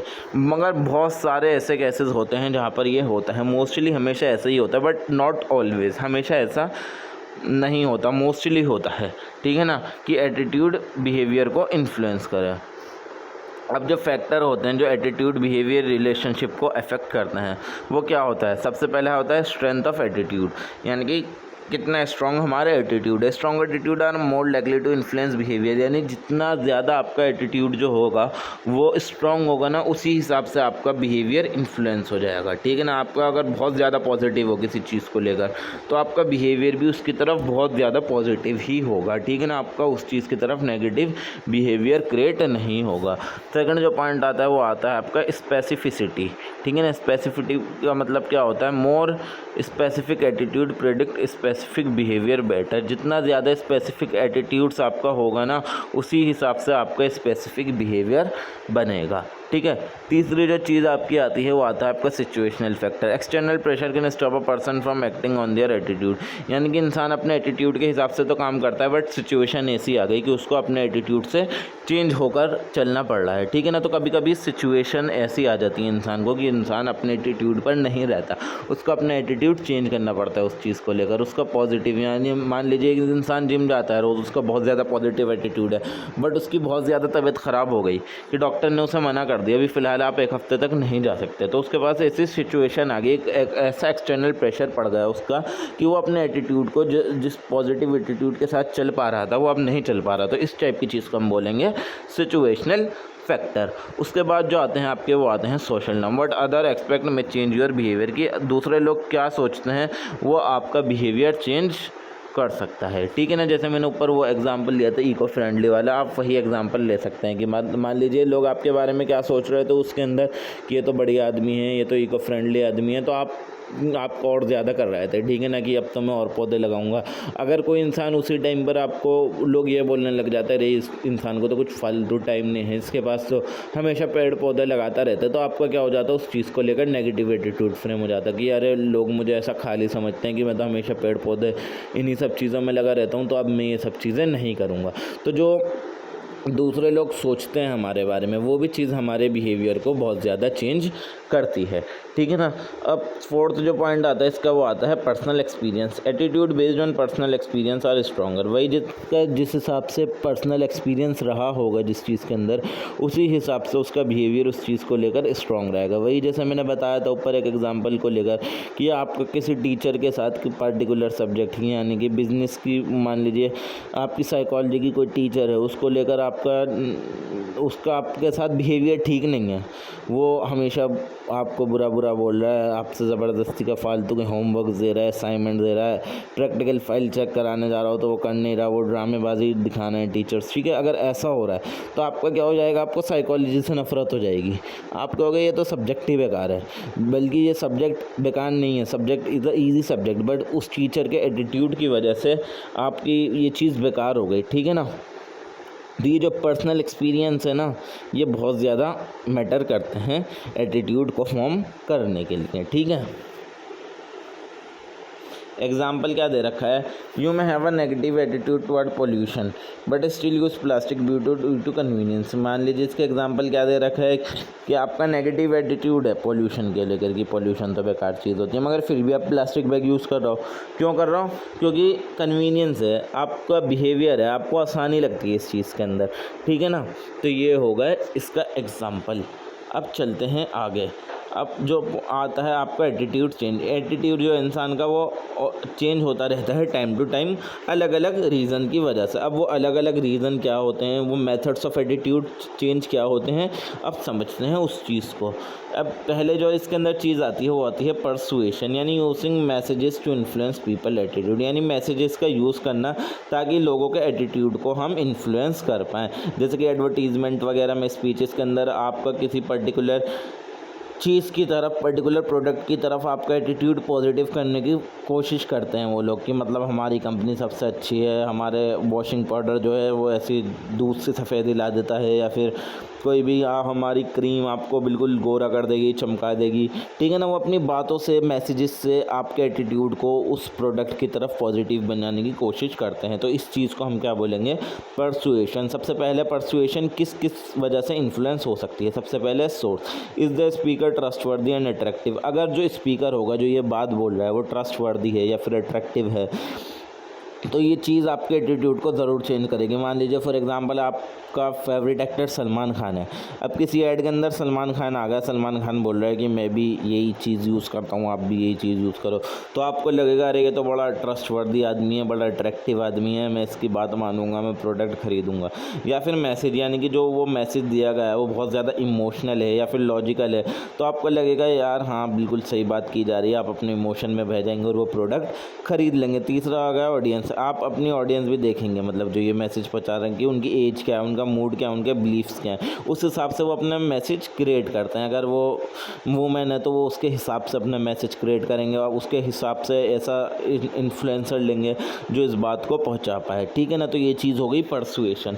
उसके बाद जो आती है वो आती है cognitive dissonance theory, Festinger theory जिसे कहा जाता है। When people feel uncomfortable due to conflicting thoughts और behaviour they try to change their attitude to reduce the discomfort. यानी जब लोगों को अनकंफर्टेबल फील होने लगता है, किस वजह से, ताकि क्योंकि उनके बिहेवियर जो हैं या फिर थॉट जो हैं वो कॉन्फ्लिक्ट कर रहे होते हैं, तो वो अपना एटीट्यूड क्या नाम है चेंज करने की कोशिश करते हैं ताकि उनका ये डिस्कम्फर्ट जो है चला जाए। यानी कि उनके ख्यालात अलग हैं, बट वो जहाँ पर आए हैं वहाँ के लोगों के ख्यालात, वहाँ के लोगों की सोच अलग है, तो वो अपने बिहेवियर को, अपने एटीट्यूड को चेंज करने की कोशिश करते हैं ताकि वो उन लोगों में एडजस्ट हो जाएं, अपने इस डिस्कम्फर्ट को छोड़ पाएँ।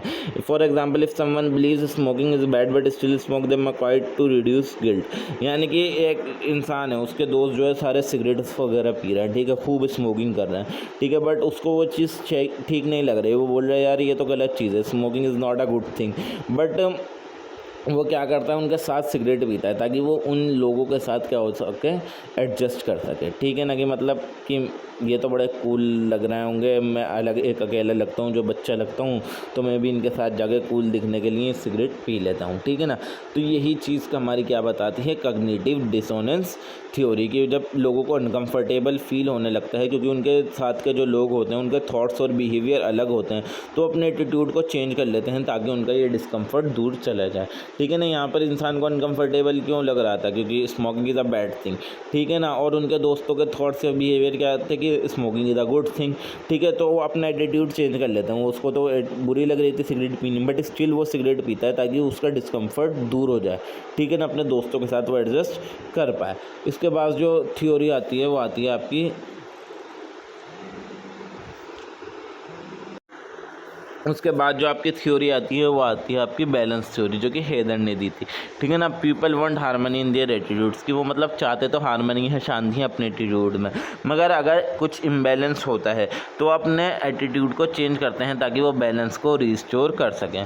For example, if you like your friend and your friend loves cricket, you may also start liking cricket to stay in sync. यानी कि अगर आपको क्रिकेट पसंद, मान लीजिए आपके दोस्त को क्रिकेट पसंद है, तो आपको भी वो क्रिकेट पसंद आने लगेगा क्योंकि आप उसके साथ सिंक के अंदर मतलब साथ रहने लगोगे, तो आप बैलेंस क्रिएट करने के लिए अपना भी एटीट्यूड पॉजिटिव कर लोगे उस चीज़ की तरफ, ठीक है ना। ये कौन सी थ्योरी बताती है, हमारी बैलेंस थ्योरी, ठीक है ना। इंसान क्या चाहता है, हारमनी चाहता है अपने एटीट्यूड के अंदर, और अगर उसको वहाँ पर इम्बैलेंस लगता है तो अपने एटीट्यूड को वो चेंज कर लेता है ताकि वो बैलेंस रिस्टोर हो जाए, ठीक है। उसके बाद जो आता है वो सोशल इन्फ्लुएंस है, कि फ्रेंड्स क्या करते हैं, हमारे फैमिली क्या करती है, वो सोसाइटी क्या करती है, वो चीज़ हम पर प्रेशराइज़ कर सकती है ताकि हमारा एटीट्यूड किसी भी चीज़ को लेकर चेंज हो जाए। मान लीजिए मेरे फ्रेंड्स का वही कि स्मोकिंग की तरफ पॉजिटिव एटीट्यूड था तो मेरा भी पॉजिटिव कर लिया, फैमिली का किसी पॉलिटिकल पार्टी की तरफ पॉजिटिव एटीट्यूड था तो मैंने भी उसी पॉलिटिकल पार्टी की तरफ अपना एटीट्यूड पॉजिटिव कर लिया, ठीक है ना। ये क्यों, मैंने ये मेरी मर्जी थी नहीं, ये एक तरीके से मैं प्रेशराइज़ हो रहा था क्योंकि मेरे आसपास के लोग वही सब चीज़ें कर रहे थे।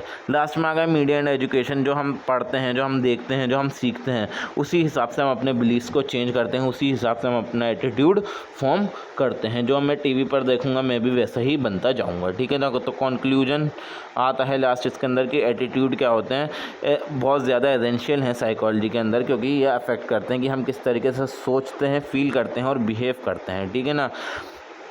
इसके अंदर चेंजिंग हार्मफुल बिहेवियर, यानी कि स्मोकिंग, पोल्यूशन का जो एग्जांपल दिया था, ये हमारे गुड हैबिट्स को प्रमोट करते हैं और इम्प्रूविंग कम्युनिकेशन एंड रिलेशनशिप। तो यही था बस आज की वीडियो के अंदर। वीडियो पसंद आई हो तो वीडियो को लाइक करें, चैनल को सब्सक्राइब करें। मैं मिलता हूँ आपके इसके लास्ट यूनिट के साथ, जिसका नंबर होने वाला है यूनिट नंबर 4। तो मैं मिलता हूँ आपसे बस कुछ ही घंटों के अंदर। Thank you so much for watching. और नोट्स परचेज़ करने के लिए आप टेलीग्राम पर ग्रुप के अंदर मैसेज कर सकते हैं, ठीक है। Thank you so much for watching my video. Hello everyone, how are you all? Welcome to Idea Infusion by Triumph Academy. आज हम करने वाले हैं आपकी last video of the subject basics of social psychology, जो कि आपका जीई यानी कि जेनेरिक इलेक्टिव एक सब्जेक्ट है। उसका यूनिट नंबर 4 जो कि आपका लास्ट यूनिट होने वाला है। आज हम इसको ख़त्म कर देंगे, फिर आपको कुछ ही देर बाद इसकी वन शॉट वीडियो मिल जाएगी, ठीक है। और अगर आपको नोट्स चाहिए तो डिस्क्रिप्शन बॉक्स में टेलीग्राम का लिंक है, अब आप वहाँ पर जाकर नोट्स ले सकते हैं, ठीक है। तो इस चैप्टर का नाम है सोशल इन्फ्लुएंस प्रोसेसेस। तो सोशल इन्फ्लुएंस का मतलब होता क्या है, पहले देखते हैं। Social influence refer to the way people affect each other thought, feelings and behaviour. कि मतलब किस तरीके से एक इंसान के थॉट्स, फीलिंग्स और बिहेवियर दूसरे लोगों की वजह से चेंज होते हैं, ठीक है ना। किस तरीके से दूसरे लोग उस चीज़ को, उस इंसान के थॉट्स को, फीलिंग्स को, बिहेवियर्स को चेंज करते हैं, इसको हम क्या बोलेंगे? Social influence process. ये किस किस वजह से होता है? या तो अगर कोई इंसान आपसे रिक्वेस्ट करे उसको बोलेंगे हम कंप्लायंस, या फिर आप पर प्रेशर डाले, ग्रुप प्रेशर हो तो उसको बोलेंगे हम कन्फर्मिटी, या फिर कहीं से आपको अथॉरिटी से ऑर्डर मिले तो हम उसको बोलेंगे ओबीडियंस। एक एक करके हम तीनों चीज़ें समझेंगे कि कंप्लायंस यानी रिक्वेस्ट क्या होता है, कॉन्फॉर्मिटी यानी ग्रुप प्रेशर क्या होता है, और ओबीडियंस यानी अथॉरिटी ऑर्डर्स क्या होते हैं, ठीक है। एक एक करके समझते हैं। सबसे पहले आता है कंप्लायंस, जो कि इसका नाम था रिक्वेस्ट से जो दे रखा था।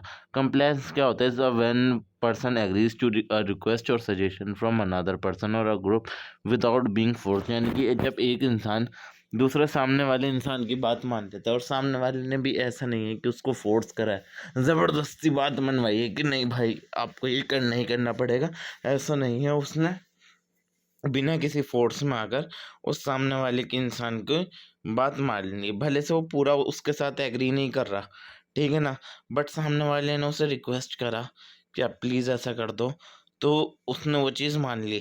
इसका एग्जांपल हम क्या ले सकते हैं कि जैसे आपके पास सेल्स पर्सन आते, कोई चीज़ बेचना आता है, बट आपको वो नहीं खरीदनी, बट वो आपको ऐसा प्लीज़ सर ले लीजिए ये वो, आज से मेरा ये कुछ भी नहीं बिका, आप खरीद लेंगे तो मेरी सेल हो जाएगी। वो एक तरीके से आपको रिक्वेस्ट करते हैं, तो आप क्या करोगे? उनसे चीज़ खरीद लोगे। तो जब आप उनकी ऐसी रिक्वेस्ट मान लो तो वो क्या चीज़ कहलाई जाएगी? कंप्लायंस। उसने आपको फोर्स नहीं करा कि आपको खरीदनी खरीदनी पड़ेगी, उसने आपको क्या करा? रिक्वेस्ट करा। आप उस चीज़ पर भले से फुली एग्री ना कर रहे हो, बट स्टिल आपने यस कह दिया, तो इस चीज़ को हम बोलेंगे कंप्लायंस। अब प्रिंसिपल ऑफ कंप्लायंस क्या आते हैं? सीएलडी ने जो दिए थे वो 6 प्रिंसिपल दिए थे 2006 के अंदर, ठीक है ना। इस इंसान ने 6 प्रिंसिपल दिए थे, तो वो क्या होते हैं? कंप्लायंस के 6 प्रिंसिपल। सबसे पहला जो प्रिंसिपल आता है वो आता है रेसिप्रोसिटी। रेसिप्रोसिटी क्या होता है? We feel obligated to return a favour. यानी अगर किसी ने हमारे साथ भला करा ना, तो हम सोचते हैं कि हम उसके एहसान ना लें, जो भी उसने हमारे साथ कराया हम उस चीज़ को पे ऑफ कर दें, कैसे ना कैसे। इस चीज़ को हम क्या बोलेंगे? रेसिप्रोसिटी बोलेंगे। यानी कि इसका एग्जांपल क्या बोलते हैं? अगर आपको कोई कहीं स्टोर में जाते हो, वहाँ पर आपको वो फ्री सैंपल देता है, ठीक है ना, तो फ्री सैंपल आप ले लेते हो, फिर आप कहते हो यार अच्छा नहीं लग रहा, मैंने ऐसे फ्री सैंपल ले लिया और उसका सामान नहीं खरीदा, तो आप क्या कर लेते हो? उसका जाकर सामान खरीद लेते हो। तो इस चीज़ को हम क्या बोलेंगे? रेसिप्रोसिटी। दूसरा आता है कमिटमेंट एंड कंसिस्टेंसी। यानी कि once we commit to something we want to stay consistent. यानी कि जब हम किसी बात पर कमिट कर देते हैं, उस बात को मान लेते हैं, तो हम क्या करते हैं? उस चीज़ पर कंसिस्टेंट रहते हैं। For example signing a petition and later donating to the cause. यानी कि आपने पहले को कोई डील हुई, पिटिशन हुई, इसको साइन कर दिया, बट आपको इन फ्यूचर वो चीज़ नहीं माननी थी, बट स्टिल वो आपको ज़बरदस्ती माननी पड़ी, ठीक है ना। तो ये क्या चीज़ आ गई आपकी? जब आपने कमिटमेंट कर दी तो आपको कंसिस्टेंस रहना पड़ेगा। Commitment and consistency. तीसरा जो आ रहा है वो आता है आपका social proof. We do what others are doing. यानी कि हम वो करते हैं जो और दूसरे लोग कर रहे हैं। मान लीजिए अगर किसी चीज़ पर बेस्ट सेलर लिखा हुआ है तो हम किस क्या सोचते हैं, अरे यार ये तो सबने खरीदी है, बेस्ट सेलर लिखा हुआ है, हर कोई इसे खरीद रहा है, तो इस बुक को हमें भी खरीदना चाहिए। तो इस चीज़ को हम क्या बोलेंगे, सोशल प्रूफ बोलेंगे। Liking we are more likely to comply with people we like और एडमायर, यानी कि जिन लोगों को हम पसंद करते हैं, जिन लोगों को हम लाइक करते हैं, एडमायर करते हैं, तो हम भी वही चीज़ें पसंद करना चाहते हैं जो उन लोगों को पसंद है। यानी कि सेलिब्रिटी को एक इंसान मान लीजिए, कोई सलमान खान है, वो अपना एक ब्रेसलेट पहनता है ब्लू कलर का, तो जो इंसान उसको बहुत ज़्यादा लाइक करेगा, एंडोर करेगा, एडमायर करेगा, ठीक है ना? तो वो क्या करेगा, उस जैसा दिखना चाहेगा, वो भी उसकी तरीके से क्या पहनेगा, वो ब्रेसलेट वगैरह पहनेगा, ठीक है? ये क्या चीज़ होती है, हमारी लाइकिंग होती है। फिफ्थ आपकी आ गई अथॉरिटी। वी फॉलो एडवाइस और order from people with authority और एक्सपर्टीज़, यानी कि जिस इंसान के पास अथॉरिटी होती है, या फिर हम कह सकते हैं जिस इंसान के पास पावर होती है, या फिर वो किसी चीज़ में एक्सपर्ट होता है, तो वो अगर हमें कुछ ऑर्डर दे तो हम उसकी बात बिना कहे मान लेते हैं, ठीक है ना? मान लीजिए एक डॉक्टर है और उसने आपको कुछ एडवाइस करी कि आप बीमार हो, आपको ये सब दवा लेनी है, तो आप उस चीज़ में अपना ज़्यादा दिमाग नहीं लगाओगे, आप उस डॉक्टर की बात मान लोगे। क्यों? क्योंकि उस इंसान को उस चीज़ में एक्सपर्टीज़ है, ठीक है ना? उस चीज़ में, उस पर्टिकुलर फ़ील्ड में उस इंसान के पास अथॉरिटी है, ठीक है? तो ये चीज़ क्या होती है, आपकी अथॉरिटी। छठा क्या आता है इसके अंदर, scarcity. We want things that are rare और लिमिटेड, यानी कि हर इंसान वो चीज़ चाहता है जो सोसाइटी के अंदर बहुत कम हो, बहुत ज़्यादा रेयर हो, या फिर लिमिटेड हो जो चीज़ है, ठीक है ना? इसको हम क्या बोलेंगे, स्कार्सिटी, ठीक है? एग्ज़ाम्पल क्या दे रखा है इसका, ओनली 2 सीट लेफ्ट और लिमिटेड टाइम ऑफर, यानी कि कहीं-कहीं पर ऐसा लिखा होता है ना कि सिर्फ़ 2 सीटें बची हैं, ये वो। तो इस टाइप की चीज़ें क्या कहलाई जाती हैं, हमारी स्कार्सिटी, ठीक है? अब हमें किसी इंसान को कंप्लायंस करना है, अपनी रिक्वेस्ट पर उसे बिठाना है, तो उस चीज़ के लिए टैक्टिक्स भी होती हैं कि वो, मतलब वो सामने वाला हमारी रिक्वेस्ट एक्सेप्ट कर ले, हमारी बात मान जाए, ठीक है ना? उस चीज़ के लिए बहुत सारी टैक्टिक्स भी होती हैं, जिसके अंदर सबसे पहली जो टैक्टिक्स आती है वो आती है foot in the door. Start with a smaller request then ask for the bigger one, यानी कि आप पहले तो छोटी रिक्वेस्ट करते हो, फिर जब वो छोटी रिक्वेस्ट मान ली जाती है तो सीधा आप एक बड़ा बम फोड़ देते हो कि मेरी तो मेन रिक्वेस्ट तो ये है, ठीक है ना? तो इसको हम क्या बोलेंगे, फुट इन द डोर। यानी कि पहले आप किसी से कहते हो कि अरे यार मुझे थोड़ा टाइम दे दो, ये वो मैं सब कर लूँगा, फिर बाद में क्या बोलते हो, अरे यार मेरे पास तो पैसे ही नहीं है। आप ऐसा करो, थोड़े से पैसे भी दे दो मुझे तो हो जाएगा। यानी कि आपने पहले तो बस उल्टी-सीधी चीज़ें बोलेंगे, अरे यार टाइम नहीं है, ये वो फलाना-ढिमकाना, फिर बाद में मेन अपनी जो चीज़ आपकी डिमांड थी आपने वो करी, ठीक है ना? तो इस चीज़ को हम क्या बोलेंगे, फुट इन द डोर। फिर दूसरा बात जो आती है इसके अंदर, दूसरी टैक्टिक्स जो आती हैं वो आती हैं डोर इन द फेस, यानी पहले ये फुट इन द डोर के अंदर पहले छोटी करके बड़ी का माँगते थे। इसके अंदर पहले बड़ी रिक्वेस्ट करेंगे जो कि सामने वाला हमें पता है पक्का मना कर देगा। फिर उसके बाद एक स्मॉलर वन करेंगे जो हमें पता है सामने वाला मान लेगा। यानी कि आप कोई शर्ट बेच रहे हैं, आप बोलोगे भाई ₹1000 की है। आपको ये बात पता है, 100% श्योर है कि यार सामने वाला वो चीज़ 1000 पर नहीं खरीदेगा। बट आप लास्ट में क्या करोगे, उसको सेटल करके दे दोगे उसकी एक्चुअल अमाउंट पर, 200 पर। आपको पता है कि 200 पर तो इंसान खरीद ही लेगा, जिस पर भी मैं ₹100 कमा लूँगा। आपने 100 की खरीदी, उसको 1000 बताए, उसने सेटल करके आपको 200 दिए, स्टिल आपने पैसा कमा लिया।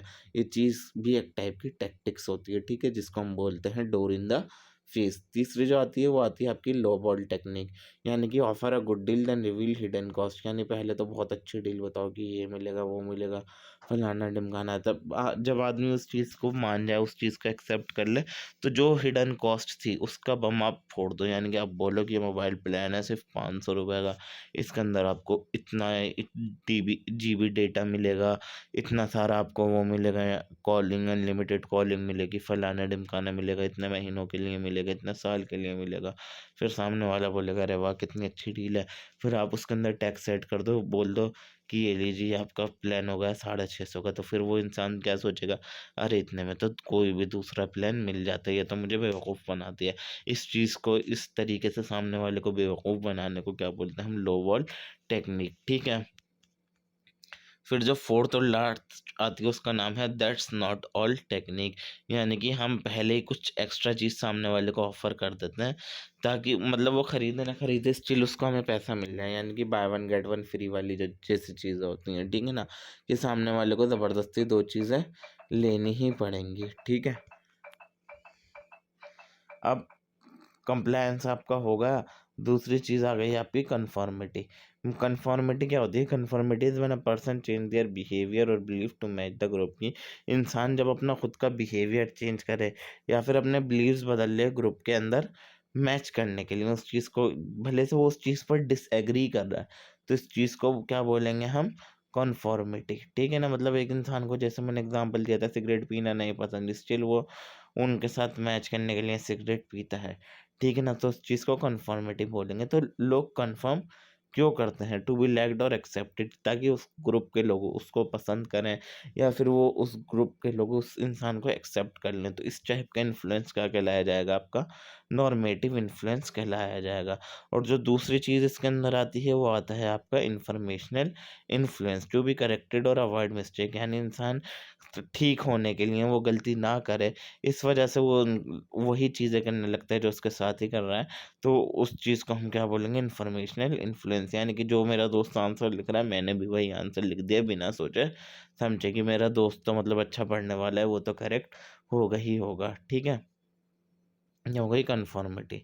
अब क्लासिक स्टडीज़ ऑन कन्फॉर्मिटी की एक क्लासिक स्टडीज़ जो की गई हैं कन्फॉर्मिटी पर, सबसे पहले जो होती है वो होती है सोलोमन एश की लाइन स्टडी, जो कि 1951 के अंदर हुई थी।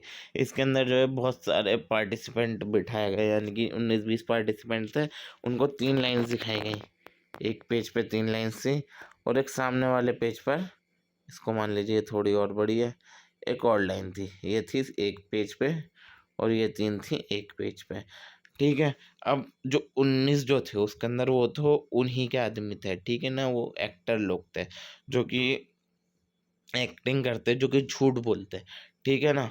और एक जो था उसके अंदर वो सच में ऐसा बंदा था जिस पर वो चीज़ एक्सपेरिमेंट की जा रही थी। तो सबसे पूछा तो सबने क्या बोला कि मान लीजिए ये ए है, ये बी है, सी है, तो ये बोलेगा लाइन किस में मैच हो रही है? तो सबने क्या बोला उसके अंदर? 19 के 19 ने कि ये सी में मैच हो रही है, बल्कि हमें साफ-साफ दिख रहा है कि ये सी में मैच नहीं हो रही। तो जो उसके अंदर जहाँ वो सब्जेक्ट बैठा हुआ था उसने भी क्या बोला कि हाँ, ये लाइन सी में मैच हो रही है, जबकि उसको दिख रहा था कि ये लाइन और बी लाइन दोनों सेम लेंथ की हैं। स्टिल उसने क्या बोला कि ये लाइन जो है वो सी में मिलती है। तो एज़ अ 75% जो है यही चीज़ हुई। ओनली 25% केसेस ऐसे थे जिसके अंदर एक इंसान मतलब उन लोगों के इन्फ्लुएंस के अंदर नहीं आया। फिर दूसरा जो है इसके ऊपर स्टडी हुई थी वो हुई थी शेरिफ ऑटोकाइनेटिक इफेक्ट स्टडी, जो कि 1936 के अंदर की गई थी। इसके अंदर भी इसी टाइप की थी कि एक डार्क रूम में लोगों को बिठाया गया और उनसे पूछा गया कि कितने टाइम पर यहाँ पर लाइट मूव हुई, ठीक है ना। तो जो लोग मतलब क्वेश्चन मान लीजिए सब बोलने लगे लगातार दो दो दो, तो वो सामने वाला जो बंदा था वो बहुत अनश्योर था, स्टिल उसने क्या बोल दिया कि 2 बार पास हुई, ठीक है ना। तो इसका मतलब यही है कि लोग जब अनश्योर होते हैं तो जो उनके साथ जो लोग होते हैं ना वो उन लोगों पर रिलाय करने लग जाते हैं, ठीक है। ये हमें किसने बताया? शेरिफ्स की ऑटोकाइनेटिक इफेक्ट स्टडी ने। अब जो आजकल कन्फॉर्मिटी के ट्रेंड चल रहे हैं वो कहाँ चल रहे हैं? सबसे पहला तो इसके अंदर आएगा सोशल मीडिया इन्फ्लुएंस, यानी इंसान लाइक्स देखकर, कमेंट्स देखकर और ट्रेंड देखकर अपना बिहेवियर चेंज कर लेता है। जिस हिसाब से उसको लाइक मिल रहे हैं, जिस कंटेंट पर उसको लाइक मिल रहा है, जिस चीज़ पर उसको अच्छी कमेंट्स मिल रही हैं, तो वही इंसान वही चीज़ ज़्यादा करने लग जाता है। और दूसरा online conformity, people adopt other opinion on forum and social platform, यानी सोशल प्लेटफॉर्म पर जैसे हमें अपने इन्फ्लुएंसर्स जिनको कहते हैं वो जैसी हरकतें करते हैं, जो जैसी चीज़ें करते हैं, हम भी उन जैसी ही चीज़ें करने लग जाते हैं। इसको हम क्या बोलेंगे? Online conformity. तीसरा जो इसके अंदर आएगा वो आ गया कल्चरल डिफरेंसेस, यानी जो कलेक्टिविस्ट कल्चर होते हैं जैसे लाइक इंडिया, जापान, ठीक है ना, यहाँ पर ज़्यादातर कन्फॉर्मिटी देखी जाती है। इंडिविजुअलिस्टिक कल्चर्स के अंदर जैसे कि यूएसए हो गया, यहाँ पर कॉन्फॉर्मिटी नहीं देखी जाती। अब फैक्टर जो होते हैं जो अफेक्ट करते हैं कन्फर्मिटी को, वो क्या होता है? सबसे पहले ग्रुप साइज, यानी जितने ज़्यादा लोग होंगे उतना ज़्यादा प्रेशर होगा। यानी कि अगर एक दोस्त है मेरा, वो अगर मना कर रहा है, ठीक है ना, कि यार मुझे नहीं जाना, तो मैं भी उसकी बातों में आ जाऊंगा, मैं भी कहूँगा छोड़ो मुझे भी नहीं जाना। बट वहीं पर मेरे दो दोस्त हैं, ठीक है ना, तो मतलब फॉर एग्जांपल मान लीजिए एक दोस्त है मेरा, वो मुझसे कह रहा है नहीं जाना, बट मैं कहूँगा यार चल ले, वो मेरी बात मान जाएगा, ठीक है ना। वहीं अगर मेरे दो दोस्त हैं और वो दोनों ही मना कर रहे हैं, तो मैं भी अपना ओपिनियन उन लोगों के हिसाब से चेंज कर लूँगा, ठीक है ना। तो ये क्या बताता है कि जितने ज़्यादा लोग होंगे उतना ज़्यादा प्रेशर होगा। फिर आता है अनएनिमिटी, यानी कि if everyone agrees you are more likely to confirm, यानी कि अगर मेरे ग्रुप के अंदर मेरे सारे दोस्त एग्री कर रहे हैं किसी भी पॉइंट पर कि हाँ हाँ ये सही बात है, ऐसा ही होना चाहिए, तो मैं भी उस चीज़ पर एग्री करने लग जाऊंगा। तीसरा क्या होता है? कॉन्फिडेंस। और जिन लोगों को सेल्फ कॉन्फिडेंस बहुत ज़्यादा लो होता है, वही लोग सबसे ज़्यादा कंफर्म करते हैं, और जिन लोगों का सेल्फ कॉन्फिडेंस अच्छा होता है वो लोग कंफर्म नहीं करते, ठीक है। कल्चरल बैकग्राउंड, वही कि कलेक्टिविस्ट कल्चर से जो लोग आते हैं वो ज़्यादा कंफर्म करते हैं, और जो इंडिविजुअलिस्टिक कल्चर से लोग होते हैं वो कंफर्म कम करते हैं। Task difficulty, if unsure people confirm easily, अगर लोग किसी के बारे में, किसी पर्टिकुलर चीज़ का ओपिनियन के बारे में अनश्योर हैं, ठीक है ना, उन्हें पक्का नहीं पता, तो वो आसानी से क्या कर लेंगे? कंफर्म कर लेंगे उस चीज़ को। जो उनके साथ ही बोल रहे हैं वो भी वही बोल देंगे, ठीक है ना। Desire for approval, people want to fit in and avoid conflict, यानी कि लोग क्या चाहते हैं कि वो सोसाइटी के साथ फिट इन हो जाए, वो ज़्यादातर लड़ाई झगड़ा पैदा ना हो, वो उन्हीं के साथ फिट इन हो जाए। ऐसा करने के लिए वो क्या करते हैं? कंफर्म करते हैं, ठीक है। अब लास्ट जो इसके अंदर था वो था ओबीडियंस। ओबीडियंस का मतलब क्या होता है? Obedience is following direct order और instruction from an authority figure. जब भी कोई भी अथॉरिटी फिगर आपको डायरेक्ट ऑर्डर देते हैं या फिर इंस्ट्रक्शन देते हैं, तो उस चीज़ को मान लेना, उस चीज़ को फॉलो करना क्या कहलाया जाएगा? आपका ओबीडियंस कहलाया जाएगा। यानी कि उम, एक स्टूडेंट है, वो अपने टीचर की बात तब भी मानेगा भले से उसको वो उस चीज़ पर एग्री ना कर रहा हो, ठीक है ना। अगर टीचर ने बोला कल होमवर्क करके लाना ही लाना है, तो उसको लाना पड़ेगा, ठीक है ना। भले से वो उनके ओपिनियन पर एग्री नहीं कर रहा है, उसकी हिम्मत नहीं है, उसका दिल नहीं कर रहा, ठीक है। टीचर ने बोला अगर कल लाते हो तो ठीक है, वरना मार्क्स नहीं मिलेंगे, तो उसको वो चीज़ माननी पड़ेगी। ये चीज़ क्या हो गई? ओबीडियंस, ठीक है ना। अब क्लासिक स्टडी जो कि ओबीडियंस पर की गई थी, वो की थी स्टैनली मिलग्रैम्स ओबीडियन एक्सपेरिमेंट, जो कि 1963 के अंदर किया गया था, ठीक है ना। पार्टिसिपेंट्स को इसके अंदर बोला गया कि जो लोग बैठे हुए हैं, जो दूसरा पर्सन है यानी कि जो एक्टर है, उसको इलेक्ट्रिक शॉक देना जब भी वो गलत आंसर बोल रहा है, ठीक है ना। भले अब बार बार वो टीचर बोल रहा था कि इसको शॉक दोगे, गलत आंसर दे रहा है, गलत आंसर दे रहा है, और वो जो एक्टर था वो भी जानबूझकर गलत आंसर दे रहा था। और वो जब उसको करंट पड़ रहा था वो चिल्ला रहा था।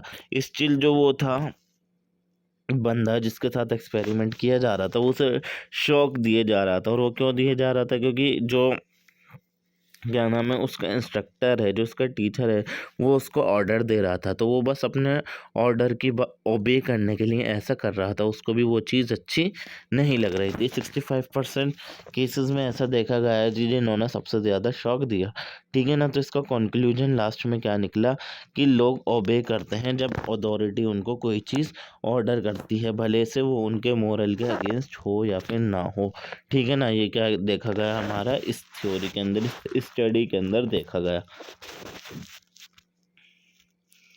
अब जो फैक्टर जो होते हैं ओबीडियंस को अफेक्ट करने वाले, वो क्या क्या होते हैं? सबसे पहला हो गया अथॉरिटी फिगर जो है, जो हमें ऑर्डर दे रही है, उसका स्टेटस क्या है। जितना ज़्यादा उसका स्टेटस होगा उतनी ज़्यादा हम उसकी बात मानेंगे, उतनी ज़्यादा उसकी ओबीडियंस होगी। यानी कि अगर एक डॉक्टर है वो आपसे बोलता है अरे ये दवाई खा लो, तो आप उसकी बात मानेंगे, ठीक है ना। वहीं भले से कि दूसरा इंसान आता है, वो दूसरा स्ट्रेंजर होता है, ठीक है ना, वो उससे बोलता है कि आपसे बोलता है कि ये दवा खा लो, तो आप उसकी बात नहीं मानेंगे। दूसरा अगर प्रॉक्सिमिटी ऑफ अथॉरिटी, यानी कि जितने पास के इंसान होगा उतनी ज़्यादा आप बात उसकी मानेंगे। यानी कि अगर आपकी मदर है तो आप उनकी बात ज़्यादा मानेंगे। वहीं आपके थोड़े दूर के रिश्तेदार हो गए, कोई अंकल वगैरह हो गए दूर के, तो आप उनकी बात उतनी नहीं मानेंगे जितनी आपको अपनी मदर की माननी है। प्रॉक्सिमिटी टू विक्टिम, की फर्दर विक्टिम होगा तो उतनी ही ज़्यादा ओबीडियंस होगी। ग्रुप सपोर्ट की, अगर एक इंसान रिफ्यूज़ कर देता है तो दूसरा इंसान भी रेजिस्ट करेगा। पांचवा आता है मोरल बिलीफ। जितनी स्ट्रांग मोरल वैल्यू होगी उतना ही ब्लाइंड ओबीडियंस होगा। यानी कि अगर इंसान को लगता है यार ये बहुत अच्छा आदमी है, बहुत अच्छा नेता है, मतलब उसको बहुत ज़्यादा वैल्यू करता है वो सामने वाले को, तो अंधों की तरह उस नेता की बातों को मानने लग जाएगा। ठीक है ना। स्ट्रॉन्ग मोरल वैल्यूज़, जब उसको ऐसा दिखेगा अरे यार ये कितना बढ़िया नेता है, एक दो चीज़ें उसको मोरल वैल्यू में स्ट्रांग लगी तो उसको ब्लाइंडली उसी अपनी पॉलिटिकल पार्टी की जो है उसको फॉलो करने लगेगा, भले से वो पार्टी अच्छा कर रही है गलत कर रही है। ठीक है। वो चीज़ वो नहीं देखेगा। छठा जो आ गया उसके अंदर आ गया इंस्टीट्यूशनल अथॉरिटी, यानी कि people obey more in well known institution की, यानी कि जब वेल नोन इंस्टीट्यूशन जहाँ होते हैं वहाँ पर लोग ज़्यादा ओबे करते हैं। यानी कि यूनिवर्सिटी हो गया या फिर हॉस्पिटल्स हो गया, जब कोई बड़ा डॉक्टर आपको एडवाइस दे तो आपको उस चीज़ को ओबे करना ही पड़ेगा। अब समरी टेबल हम तीनों चीज़ों की देखते हैं, कंप्लायंस, कन्फॉर्मिटी एंड ओबीडियंस की। कंप्लायंस का मतलब क्या होता है, saying yes to a request, यानी जब आपको कोई आदमी रिक्वेस्ट करता है और आप उस चीज़ पर हाँ कह देते हैं तो उस चीज़ को हम क्या बोलेंगे, कंप्लायंस। और कन्फर्मिटी यानी कि आप अपना बिहेवियर चेंज कर रहे हैं ताकि आप ग्रुप के अंदर फिट आ जाए, इस चीज़ को हम बोलेंगे कन्फर्मिटी। ओबीडियंस क्या होगा, जब आपको कहीं से किसी अथॉरिटी से ऑर्डर मिला, आप उस चीज़ को फॉलो कर रहे हैं तो उसको हम बोलेंगे ओबीडियंस। कंप्लायंस का एग्जांपल क्या होगा कि आपको डोनेट कर दिया, अगर आपसे किसी ने बोला यार थोड़ी सी डोनेशन दे दो तो आपने कर दी, तो ये चीज़ क्या हो गई, कंप्लायंस।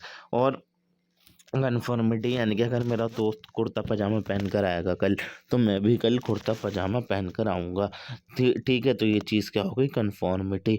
यानी कि टीचर ने आपको होमवर्क दिया है कि आपको कल करना है, तो आपने वो बात उनकी मानी और कल होमवर्क करके लेके गए, ये हो गया ओबीडियंस। कंप्लायंस किस पर बेस्ड होता है, रिक्वेस्ट एंड टैक्टिक्स पर। यानी कि जब आपसे कोई इंसान रिक्वेस्ट करता है कि मेरा ये काम कर दो, मेरे लिए ये कर दो, ठीक है, तब आप उस चीज़ पर कंप्लायंस करोगे। या फिर वही जो टैक्टिक्स मैंने ऊपर बता चुका हूँ, जो चारों डोर टू फिट ये सब चीज़ें जो थी ऊपर, आई होप आपको याद होंगी। वो चीज़ क्या होती है, हमारे कंप्लायंस। फिर आती है कन्फर्मिटी का, यानी कि ग्रुप या सोशल प्रेशर, यानी कि जो मेरे दोस्त कर रहे हैं मुझे भी वही करना होगा। और ओबीडियंस के अंदर आती है पावर ऑफ अथॉरिटी, यानी कि जो सामने वाले इंसान हमें ऑर्डर दे रहा है उस इंसान के पास कितनी पावर है। ठीक है ना, वो चीज़ क्या होगी, हमारी ओबीडियंस के अंदर आएगी। So that's all for today, that's all for the basics of social psychology. अब हमारी ये वीडियो होती है ख़त्म। वीडियो पसंद आई हो तो वीडियो को लाइक करें, चैनल को सब्सक्राइब करें। मैं मिलता हूँ आपको GE basics of social psychology के वन शॉट यूनिट के साथ। और जिस इंसान को भी नोट्स चाहिए वो जल्दी से जल्दी कमेंट करें और पाएँ अपने soft copy of the notes. ठीक है, और टेलीग्राम पर जाकर आप मैसेज भी कर सकते हैं। ठीक है।